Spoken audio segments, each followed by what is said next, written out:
My name is Vivian Hale. My parents put my suitcases on the porch at 7:40 on Christmas morning and told me I had until noon to be gone. My sister stood in the doorway behind them, still in her pajamas, holding a mug of coffee. "Good luck starting over," she said, and smiled like she meant it kindly. I didn't argue. I picked up the suitcases, drove to the one bank branch open on a holiday, and asked to speak with someone about an old Passbook account my grandfather had given me the year before he died.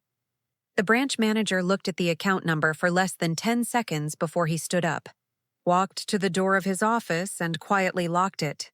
"Miss Hale," he said, "you need to sit down. But to understand why a small, faded bank passbook could stop a locked office door on Christmas morning, you need to go back 4 years. To a conversation with my grandfather I almost didn't take seriously at the time.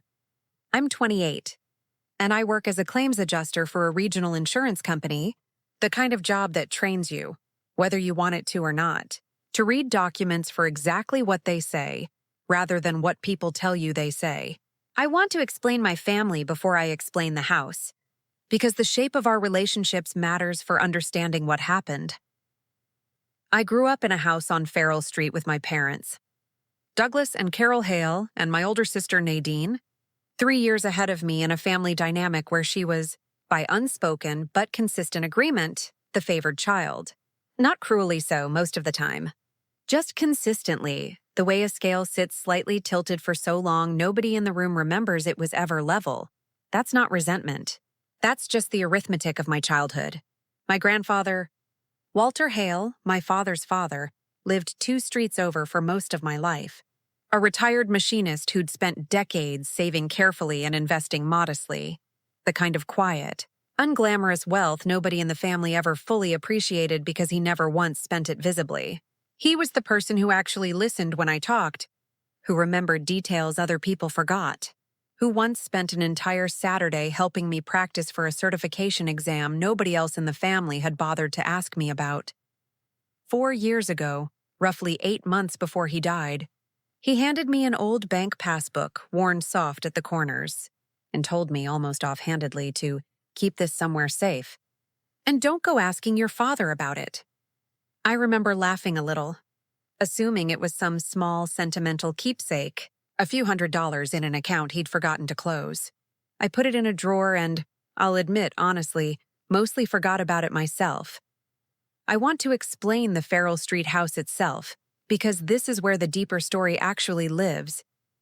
I'd moved back in with my parents 2 years ago, after a difficult breakup left me needing to rebuild financially, an arrangement that came from the very beginning, with a specific condition. $700 a month in rent, paid directly to my father, explained to me as fair, since it's still our house and our mortgage. I paid that rent faithfully for 22 months, just over $15,400 total, without ever once questioning the premise it was built on. The Christmas morning eviction happened over something that, on its surface, seemed almost unrelated to any of this. 3 weeks earlier, I'd received a modest insurance settlement, just under $9,000, from a minor car accident the previous spring. My father, upon learning about it at dinner, suggested, then insisted, that I should contribute it to the household, given everything they'd done for me over the past 2 years. When I declined, explaining I intended to use it toward my own savings, the tension that followed simmered for exactly 3 weeks before erupting on Christmas morning into suitcases on the porch.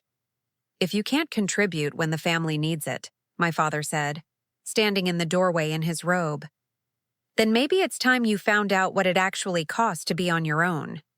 I want to describe what I did in the car, sitting in the bank parking lot before going inside, because it matters. I hadn't planned this. I genuinely didn't know what the passbook actually represented. I simply had nowhere else immediate to go on a holiday morning, and some quiet instinct. The same one that makes me double-check a claims file even when the surface story seems complete. Told me it was worth finally asking someone what my grandfather had actually given me. The branch manager, a careful, measured man named Everett Solis, explained, once he'd locked the door and pulled my full account history, that the passbook wasn't simply a savings account. It was one entry point into a trust my grandfather had quietly established 4 years earlier. The same visit where he'd handed me that passbook, structured specifically to transfer ownership of the Farrell Street house directly to me upon his death, along with an investment account that had, through careful management over 4 years, grown to just over $218,000. I want to be honest about the sentence that actually stopped me. Everett told me my grandfather had purchased the Farrell Street house himself decades earlier, allowing my parents to live there under an informal, unrecorded arrangement while he retained actual title the entire time. A detail my own parents, according to Everett's file notes, had been formally notified of in writing when my grandfather passed, 18 months before that Christmas morning. I sat in that locked office for a long moment, working through what this actually meant. My parents had known, for 18 months, that the house they'd charged me $700 a month in rent for wasn't actually theirs to charge rent on at all. It had been mine, legally, the entire time I'd been paying them for the privilege of living in it. I want to walk through what Everett showed me next, because this is where the deeper truth of the story actually lives. Reviewing the trust's full documentation with me, he pointed out a clause my grandfather had specifically included. One Everett said he remembered discussing with him directly during the original paperwork 4 years earlier. A provision requiring any rent collected by anyone other than the trust's named beneficiary, meaning me, from the date of his death forward, to be repaid in full, with interest, treated explicitly as a debt owed to the trust rather than income legitimately earned by whoever collected it. My grandfather, it turned out, hadn't simply left me a house. He'd anticipated with unsettling accuracy exactly the situation I was now sitting inside of. I want to be fair to my mother here, because the fuller picture that emerged over the following weeks was more complicated than simple greed on everyone's part.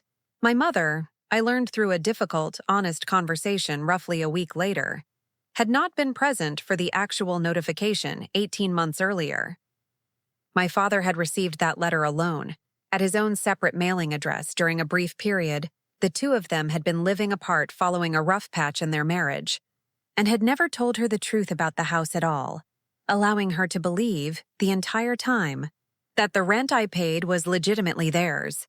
I retained an attorney the same week, both to formalize my ownership claim and to address the rent repayment provision Everett had shown me. My father's response, once confronted directly with the trust documentation, was not outright denial. It was, instead, a kind of deflated resignation, an admission that he'd told himself repeatedly, that he would explain everything eventually, a rationalization that, confronted honestly, he could no longer maintain in front of either me or my mother. I want to describe the confrontation itself, because it happened calmly, not with shouting. I sat across from both of my parents at their kitchen table, the same table I'd eaten Christmas dinner at as a child, and laid out the documentation exactly as Everett had laid it out for me. The trust, the notification letter, the repayment clause, and the total rent I'd paid over 22 months. My father did not argue with the numbers. He simply asked what I intended to do.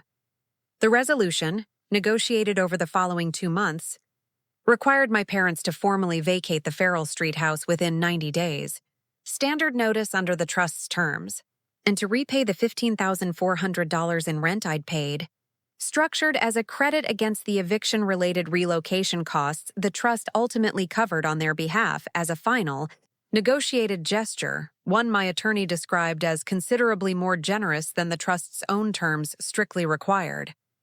In practical terms, the $15,400 I was owed became, effectively, the moving and initial deposit costs for the small apartment my parents relocated to, the trust's final obligation to them settled quite literally, with the eviction itself and everything required to complete it. I want to describe my sister's reaction, because it shifted considerably from that Christmas morning smile. Nadine, once she understood the full scope of what had actually happened, called me directly, not defensive on our parents' behalf as I initially expected, but genuinely shaken, admitting she hadn't known any of the details about the trust either, and that watching our father's explanation fall apart at that kitchen, table had forced her to reckon with a pattern of favoritism in our family she'd benefited from for years without ever fully examining it. I don't know yet whether that reckoning translates into a genuinely different relationship between us going forward. I want to be honest that I'm not certain it will. But it was, at minimum, a considerably more honest conversation than good luck starting over had been. I now live in the Farrell Street house myself, the actual owner for the first time since my grandfather's death 18 months earlier, finally matching the name on the deed to the person actually living there. My relationship with my parents remains difficult, still being rebuilt in fragments rather than all at once.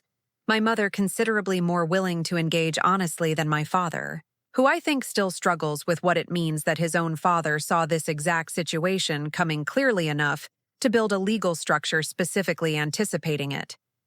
I think often about that passbook, sitting untouched in a drawer for nearly 4 years before I ever had reason to understand what it actually represented.